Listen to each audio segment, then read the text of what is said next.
ஓகேங்க. ப்ரோமோ 2 வந்துச்சு. ஸோ, அதுக்குள்ள போறதுக்கு முன்னாடி, இந்த ஜெஃப்ரி பண்றது எத்தன பேருக்கு பார்த்தா காண்டா இருக்குன்னு மட்டும் எனக்கு சொல்லுங்களேன். ஏன்னா, எனக்கு பார்க்கறதுக்கு அது ரொம்ப பச்சையா, அது எப்படிங்க நீங்க ஒருத்தவங்களோட அவ்ளோ க்ளோஸா இருக்கிறீங்க? அந்த அளவுக்கு வந்து ஒரு கோவா கேங் அப்படின்னு ஃபார்ம் ஆயிருக்கீங்க. உங்களுக்கு வந்து வீக்கெண்ட்ல வந்து அந்த கேங்க பத்தி ஒரு நெகட்டிவ் வந்த உடனே, டப்புன்னு அங்கருந்து வெளிய வரீங்க. ஓகே. அது கூட சரி ஃபைன். உங்களோட ஸ்ட்ராட்டஜின்னு நெனச்சுக்கலாம். பட் அதுக்கப்புறம் சும்மா இருக்க வேண்டியது தானே. அதுக்கு எதுக்கு அந்த கேங்கயே டார்கெட் பண்றீங்க? அப்புறம் அவங்கள பத்தி வெளிய பேசுறது, இதெல்லாம் தப்பு தானே அப்படின்ற மாரி தான் எனக்கு ஃபீல் ஆவுது.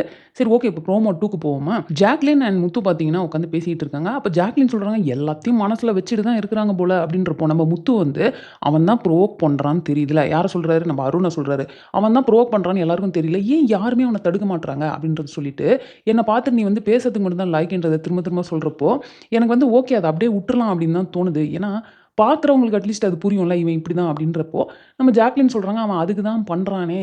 அவன் வந்து உன்னோட கான்ஃபிடன்ஸ உடைக்கிறதுக்காக தான் திரும்ப திரும்ப அந்த மாரி பேசிக்கிட்டு இருக்கான். அதுக்காக தான் இவன் ப்ரோவோக் பண்ணிட்டே இருக்கான். இவனெல்லாம் தடுக்க யாருமே இல்லையா? அப்படின்ற மாரி தான் இருக்கு." அப்படின்றத வந்து ஃபைனலா ஜாக்லின் சொல்றாங்க.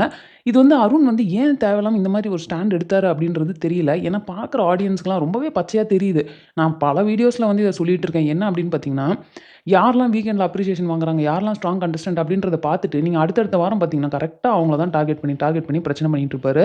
ஜாக்லினா இருக்கட்டும், மஞ்சரியா இருக்கட்டும், தீபக் சார் கிட்ட தாங்க அவர் பண்ணது வந்து ஒர்க் அவுட்டே ஆகல. இவரு ஒரு டிராமா ட்ரை பண்ணி அது அப்படியே ரிவர்ஸ் ஆயி, அவரு அதுக்கு மேல ஒரு ஸ்டெப் போய் இவர வந்து அப்படியே உட்கார வச்சுட்டாரு. முத்து விஷயத்துல மட்டும் இவரு பண்றது சுத்தமா நல்லாவே இல்லங்க. ஒருத்தங்கள வந்து அந்த அளவுக்கு மட்டம் தட்டி பேசுறது வந்து ரொம்ப தப்பான ஒரு விஷயமா தான் நான் ஃபீல் பண்றேன். இத அருண் வந்து எப்ப ரியலைஸ் பண்ணி மாத்துவாரு அப்படின்னு தெரியல.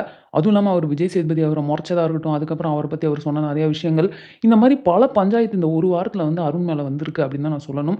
ஸோ இத வந்து வீக்கெண்ட்ல அட்ரஸ் பண்ணியே ஆகணும். அத வந்து மிஸ் பண்ணாம அட்ரஸ் பண்ணணும். அதுவும் ரொம்ப ஸ்ட்ராங்கா அட்ரஸ் பண்ணணும் அப்படின்றது தான் நான் ஃபீல் பண்றேன். அதே மாரி இந்த ஜெஃப்ரி வந்து எப்போ இத ரியலைஸ் பண்ணுவாங்க அப்படின்றது தெரியல. அவர் பண்றது ரொம்ப மிகப்பெரிய தப்பு. குரூப்லேருந்து வெளிய வந்தது தப்பான்னு கேட்டா, அது தப்பு கிடையாது. அது அவரோட இஷ்டம். அதுலேருந்து வெளில வந்ததுக்கப்புறம் அவர் எப்படி பிஹேவ் பண்றாரு அப்படின்றது ரொம்ப முக்கியம் இல்லையா? அவர் ஆஸ் அ பெர்சனா எப்படின்றது நமக்கு அது மூலியமா தானே தெரிய வரும். அது எப்படி க்ளோஸா இருக்கிற ஃப்ரெண்ட்ஸயே வந்து, இப்போ வெளிய வந்ததுக்கப்புறம் எல்லார்ட்டயும் தப்பு தப்பா பேசுறது என்ன? இந்த மாரி விஷயங்கள்லாம் பண்றது வந்து ரொம்ப தப்பா இருக்குது. ஸோ நீங்க என்ன நினைக்கிறீங்க? போத் அருண் அண்ட் ஜெஃப்ரி நான் சொன்ன 2 விஷயங்கள் நீங்க என்னோட ஒத்துக்கிறீங்களா? இல்ல அப்படிலாம் கிடையாதுப்பா. ஜெஃப்ரி பண்ணது கரெக்ட். அருண்ல என்ன தப்பு இருக்கு? அருண் முத்துவ பத்தி சொன்னதெல்லாம் கரெக்ட் தான். அப்படின்னு நீங்க நினைக்கிறீங்களா? அப்படின்றத கமெண்ட்ல போடுங்க. இந்த வீடியோ உங்களுக்கு பிடிச்சிருந்தா லைக் பண்ணுங்க. உங்க ஃபிரெண்ட்ஸ் எல்லார்ட்டயுமே ஷேர் பண்ணுங்க. மறக்காம சேனல் சப்ஸ்கிரைப் பண்ணி என்ன சப்போர்ட் பண்ணுங்க. நெக்ஸ்ட் ப்ரோமோ 3 ஓட ரிவ்யூ வீடியோல உங்கள மீட் பண்றேன். அதுவரைக்கும் தேங்க்ஸ் ஃபார் வாட்சிங். Bye by.